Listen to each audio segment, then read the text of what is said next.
এবার প্রশ্ন হলো, কাদের উপরে কুরবানি ওয়াজিব? কে কুরবানি দিবে? ওয়াজিবটা কার উপরে? এখানে আমরা কয়েকটা মত দেখতে পাই। একটা মত হচ্ছে ইমাম আবু হানিফা রাহিমাহুল্লাহ, তিনি বলেছেন ঈদের দিন যাকাতের নিসাব পরিমাণ সম্পদ থাকলেই কুরবানি ওয়াজিব হয়। অর্থাৎ 7.5 ভরি 85 গ্রাম স্বর্ণ বা 52.5 তোলা অর্থাৎ 595 গ্রাম রৌপ্য বা এর সমপরিমাণ নগদ অর্থ শুধু ঈদের দিনে হাতে থাকলেই কুরবানি দিতে হবে। এটা হলো ইমাম আবু হানিফা রাহিমাহুল্লাহর মত। অর্থাৎ যাকাতের নিসাব যেরকম ওই রকম অর্থ থাকতে হবে, কিন্তু যাকাতেরটা 1 বছর অতিক্রম করতে হয়, আর এই টাকাটা 1 বছর অতিক্রম করতে হবে না, ঈদের দিন হলেই হবে। এটা ইমাম আবু হানিফা রাহিমাহুল্লাহর মত।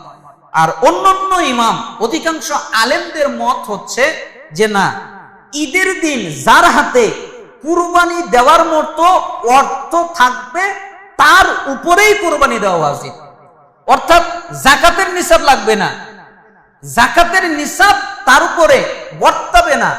তার কাছে যদি একটা ছাগল কেনার মতো টাকা থাকে, 15,000 টাকা থাকে, 20,000 টাকা থাকে, তাহলেই তার উপরে ওয়াজিব।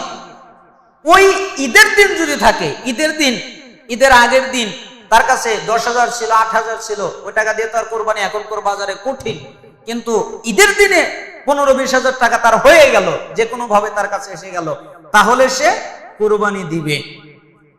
প্রতি বছরই কোরবানি দেওয়া আবশ্যক, কারণ রাসূল সাল্লাল্লাহু আলাইহি ওয়াসাল্লাম প্রতি বছর কোরবানি দিতেন। কোন কোন শর্ত পূরণ হলে ব্যক্তির উপর কোরবানি ওয়াজিব হবে? যে ব্যক্তি কোরবানি দিবে তার কি কি শর্ত লাগবে? 1 নম্বর শর্ত হলো মুসলিম হওয়া। সে যদি অমুসলিম হয় তাহলে তার কোরবানি বৈধ নয়, কোরবানি দিলে কোরবানি হবে না। এজন্য ইমামরা বলেছেন, সালাত যদি কেউ আদায় না করে আর সে যদি কোরবানি দেয় তার কোরবানি বৈধ নয়। কেন? সে মুসলমান নয়। যারা সালাত আদায় করে না, যারা সালাত ত্যাগ করে, যারা নামাজ পড়ে না, যারা বেনামাজি, তারা মুসলমান নয়, আর তাদের উপরে কুরবানি ওয়াজিব নয়। আর তারা যদি কুরবানি দেয় ওই কুরবানি বৈধও নয়। কেন? বেনামাজির তো কোনো ইবাদত কবুল হবে না, সে যদি দান করে কবুল হবে না, সাদাকা করে কবুল হবে না, রোজা রাখে কবুল হবে না, সিয়াম থাকে কবুল হবে না, জিকির আজকার করে কবুল হবে না, কোরআন তেলাওয়াত করে কবুল হবে না। বেনামাজির কোনো ইবাদতে কবুল হবে না। কেন? বেনামাজি মুসলমান নয়, বেনামাজি হলো কাফের।